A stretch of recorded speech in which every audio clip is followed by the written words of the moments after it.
Iran पर America और Israel के हमलों के बाद पूरे मिडिल ईस्ट में मानो हड़कंप मचा हुआ है। वहीं इन हमलों में ईरान को भारी नुकसान उठाना पड़ा है। रिपोर्ट्स के मुताबिक इजरायली हमले में ईरान के रक्षा मंत्री अमीर नासिर जादेह और IRGC के कमांडर मोहम्मद पाकपोर की मौत हो गई है। ईरानी रक्षा मंत्री और कमांडर मोहम्मद पाकपोर की मौत ईरान के लिए एक बड़ा झटका मानी जा रही है।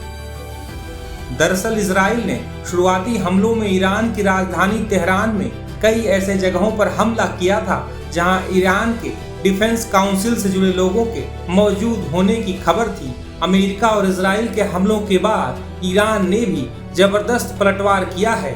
ईरान ने इजराइल के कई शहरों पर मिसाइल हमला किया है, जिसके बाद इजराइल में स्टेट इमरजेंसी घोषित कर दी गई है। वहीं मिडिल ईस्ट में मौजूद अमेरिकी सैन्य ठिकानों को भी ईरान ने निशाना बनाया है। बता दें कि इजराइल ने अमेरिका के साथ मिलकर ईरान के 10 शहरों पर जोरदार बमबारी की है। इन हमलों की जद में दक्षिणी ईरान का एक स्कूल भी आ गया है, जिसमें मिसाइल गिरने से 40 से 50 छात्राओं की मौत हो गई है, जबकि 45 से अधिक छात्राएं घायल बताई जा रही हैं। वहीं ईरान पर हमला और मिडिल ईस्ट के मौजूदा हालात पर रक्षा जानकारों का क्या मानना है, सुनिए। ईरान एक बहुत ही मजबूत देश है, हम उसको हल्के में नहीं ले सकते। ईरान एक बहुत बड़ी मिलिट्री पावर है जिसको रशिया और चीन की पूरी सपोर्ट है। ईरान का जो एयर डिफेंस है वो काफी हद तक नष्ट कर दिया था इजराइल ने, बट उन्होंने दोबारा खड़ा कर दिया है। ईरान की जो न्यूक्लियर फैसिलिटीज हैं वो जमीन के 300-400 फीट नीचे हैं, तो कोई ऐसी जानकारी नहीं है कि उन पे जो अटैक हुआ पिछले साल उसका कोई प्रभाव पड़ा हो। और जो उनकी मिसाइल्स की क्षमता है वो अब इतनी बढ़ रही है कि अमेरिका और इजराइल को खतरा है कि कहीं ईरान उन पे ना अटैक कर दे। तो ये जो इमीडिएट एक्शन है कि जो इनके बेसिस हैं अमेरिका के, चाहे वो UAE में हैं, चाहे कुवैत में हैं, चाहे कतार में हैं, उस पर अब ईरान ने रिटेलिएटरी अटैक स्टार्ट किया है, बताने के लिए कि हम इस बारी चुप नहीं बैठेंगे। देखिए, ये जो आज लड़ाई छिड़ी है ईरान और इजराइल US कंबाइन के बीच में, इसका अंदेशा तो बहुत दिनों से था। तकरीबन 2 महीने से ये डिप्लॉयमेंट चल रहा है। 19 वॉरशिप अमेरिकन नेवी और मरीन्स के वहाँ पर लगे हुए हैं। दुनिया भर की मिसाइलरी, हथियार, एमुनिशन है, मगर कोई ऐसा military mobilisation boots on ground वाला अभी नहीं ऑर्डर किया गया है, ना इजराइल ने किया है। जो आज दोपहर की खबरें आ रही हैं अभी तक वो सब मिसाइल स्ट्राइक्स की हैं।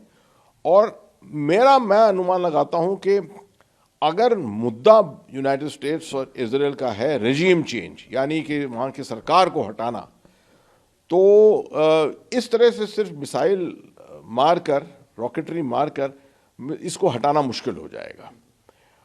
मैं समझ रहा हूं कि जो सदर ट्रंप इस वक्त कोशिश कर रहे हैं वो है एक सिग्नलिंग करना और उनको बताना ईरान को कि अगर वो डिप्लोमेटिक तरीके से नहीं माने और अपनी उन्होंने न्यूक्लियर फैसिलिटीज़ और मिसाइल्स को कम नहीं किया, अपने न्यूक्लियर फैसिलिटीज़ को रोका नहीं, और अत्याचार जो हो रहा है उनका अपनी जनता पर, उनकी पब्लिक पर, वो नहीं रुका, तो इसके अलावा और कुछ भी बहुत हो सकता है। ये एक सिग्नल देने की कोशिश कर रहे हैं। ये सिग्नल पहले भी दिए हैं, 3-4 दफ़े इनके बीच में इस तरह की लड़ाई छिड़ी है। मैं समझता हूँ कि ईरान काफ़ी अच्छी तरह से समझता है कि अमेरिका और इजराइल पूरी तरीके से अपने मिलिट्री रिसोर्सेज को कमिट नहीं करेंगे, और अगर करेंगे तो इस तरह की सपोर्ट इंटरनेशनल कम्युनिटी उनको देगी नहीं, और उनको इंटरनल सपोर्ट शायद अमेरिका में भी नहीं मिलेगी इसकी। तो इसका भी एडवांटेज जो है, कुछ फ़ायदा जो है ईरान उठाता है और उठा रहा है।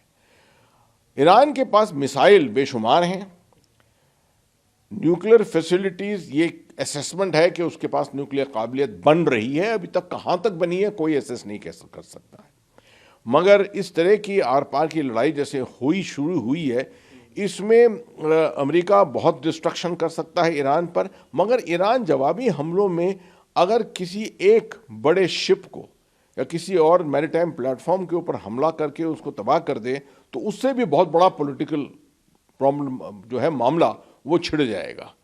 तो ज़रा नाजुक मामला है इस वक्त जो चल रहा है। देखेंगे कि मैं समझता हूँ कि ये लड़ाई 1-2 दिन चलेगी, उससे ज़्यादा नहीं चलेगी, क्योंकि रेजीम चेंज जो चाह रहा है अमेरिका वो इस तरीके से नहीं हो सकता है, और वो भी समझता है ये।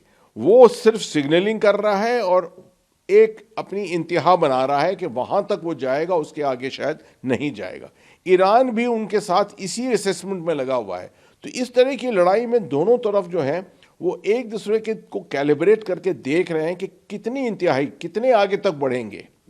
और ये मामला कभी कभी बड़ा खतरनाक भी होता है, क्योंकि एक दूसरे की इंतहाई आदमी को मालूम नहीं होती है, लीडर्स को मालूम नहीं होती है, और शायद वो अगर किसी लाइन को क्रॉस कर दें तो उससे ज़्यादा काफ़ी तबाही हो सकती है। लेकिन आपने हालांकि बात ली थी परमाणु हथियार से संबंधित, तो उसमें नेतन्याहू का भी बयान आया है और उन्होंने जो कहा है कि ईरान को परमाणु हथियार हासिल करने की अनुमति नहीं दी जानी चाहिए, न्यूज़ एजेंसी के हवाले से। जी हाँ, जी हाँ, ये तो पुराना स्टांस है, ना ही सिर्फ इजराइल का, अमेरिका का, यूरोप का, ज़्यादातर लोगों का स्टांस ये है कि नॉन प्रोलिफरेशन ट्रीटी के मुताबिक ईरान को न्यूक्लियर हथियारों की काबिलियत नहीं मिलनी चाहिए।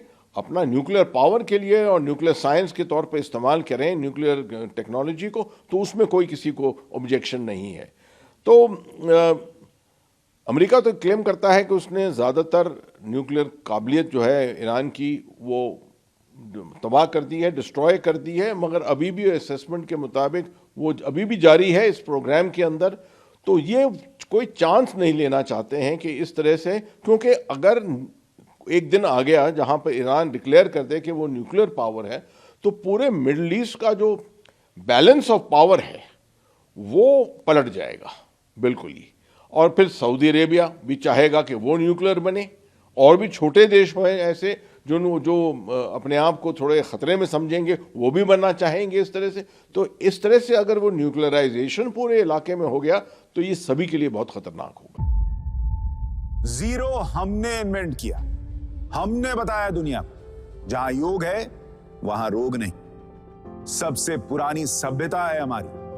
गुलामी से तो और देश भी लड़े भाई, पर आजादी के लिए अहिंसा का रास्ता बस हमारा था।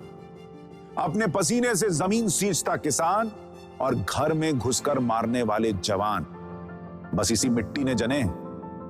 इसके हाथ ने जब थामा जज्बा तो इतिहास रचे। कदम बढ़ाए तो चांद का वो हिस्सा चूमा भाई, जहां कोई कभी नहीं पहुंचा। आज पूरी दुनिया में शान से लहरा रहा है तिरंगा, और इसके पीछे है गर्व से भरी अनगिनत कहानियां जो लिखी जा चुकी हैं और लिखी जा रही हैं, जिन्हें मैं सुनाऊंगा राष्ट्रगर्व रोज शाम 6:25 पर।